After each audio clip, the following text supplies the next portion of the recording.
Hey AHRC fam, MK here, and it's Friday right now.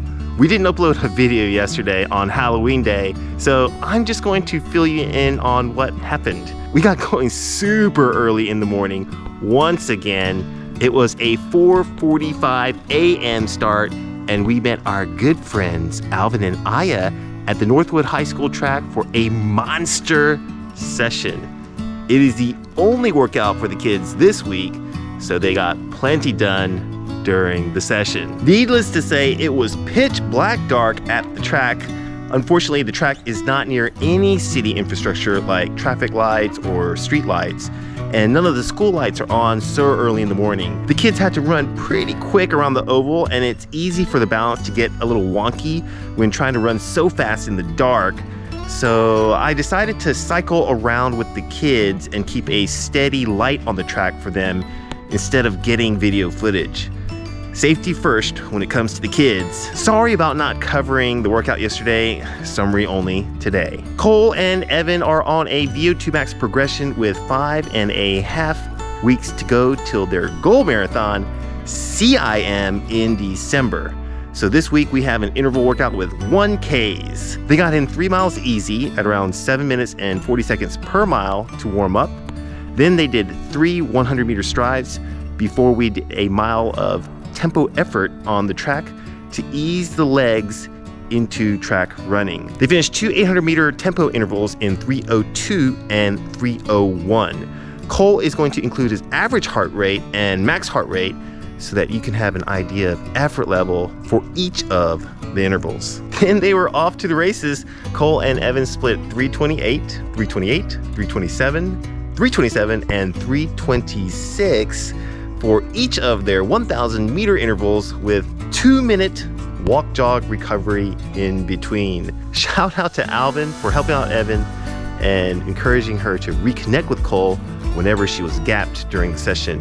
It helped tons. Then the group finished off with some quick 400-meter intervals, splitting those laps in 1:21, 1:19, and 1:17. They walk-jogged between those intervals for 60 seconds of recovery. So it was a mixed bag of tempo intervals, VO2 max intervals, and some quick 400-meter intervals to stimulate the legs and lungs and develop some running economy to make marathon pace feel a little smoother on Sunday. Super happy about the effort, especially how rock steady Cole was throughout the session, as well as how Evan dug really deep to grind through a type of workout that she normally struggles with. Awesome. Haven is still in her base build and did some really short and quick speed work, a mixture of 200s, 300s, and 400s. She looked super smooth and strong. Haven has had some ups and downs with her running, but I'm feeling that she has caught on to a really strong wave of momentum over the last 2 weeks, and I hope that it sticks. Let's go. The kids stayed out a little late last night going trick-or-treating to collect nutrition for our runs, so they were pretty tired this morning. But we all got up and got going once again at 4:45 a.m.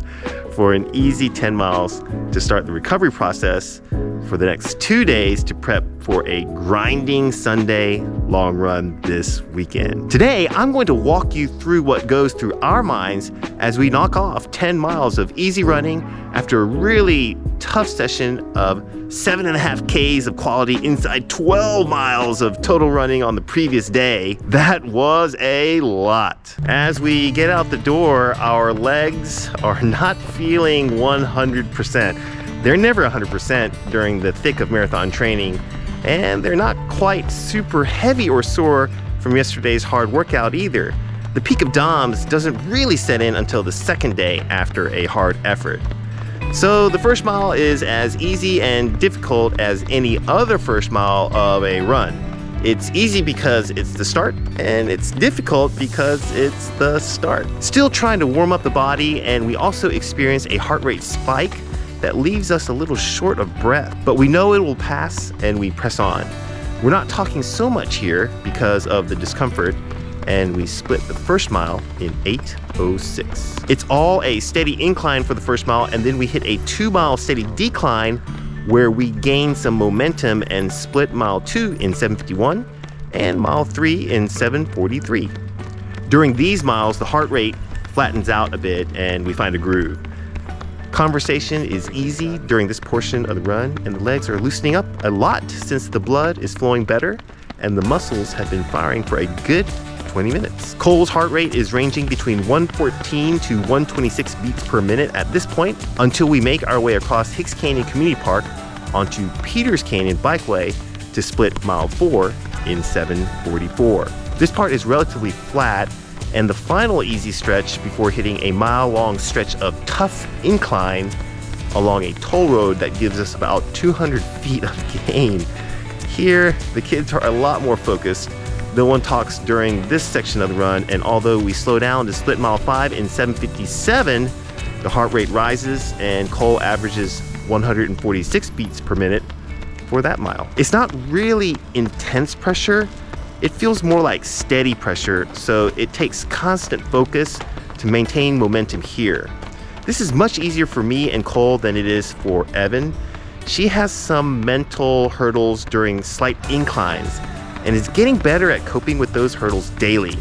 It really helps to think about keeping a tall posture, a quick cadence, and a relaxed face and hands. Mile 6 is after the turnaround, and we get to enjoy a quick and easy mile in 7:43. The long decline feels effortless here, and it's easy to run a little too fast, so pace control is the only mental exercise that Cole is doing here.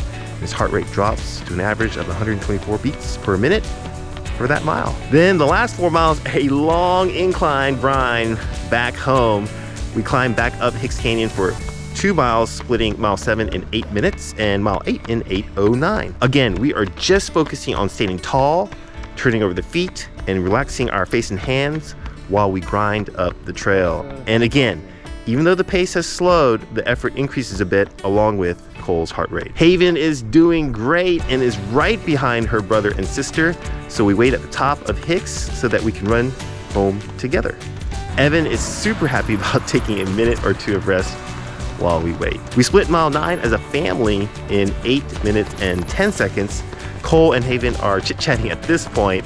The heart rate is super low in the 120s for Cole until we split the final 10th mile in 8 minutes and 25 seconds.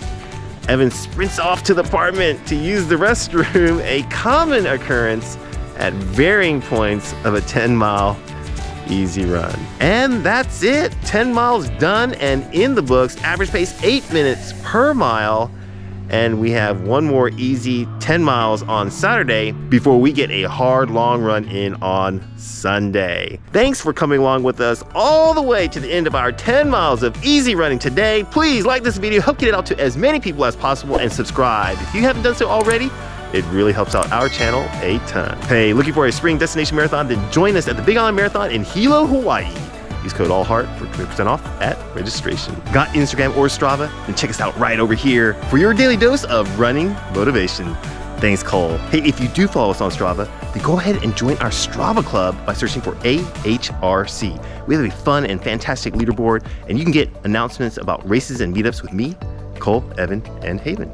So much gratitude to the best Patreon team in the whole world, without whom we cannot do any of this. Love you so much. And that's going to do it for me today. I'm going to finish up my work, my housework, and my workouts. I hope you have a great day and a meaningful run. I'll see you in the next one. All right. Bye now.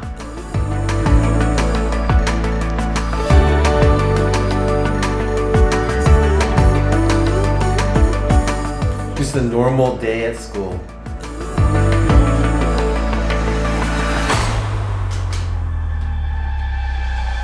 Hey, Evan, you are a hoot.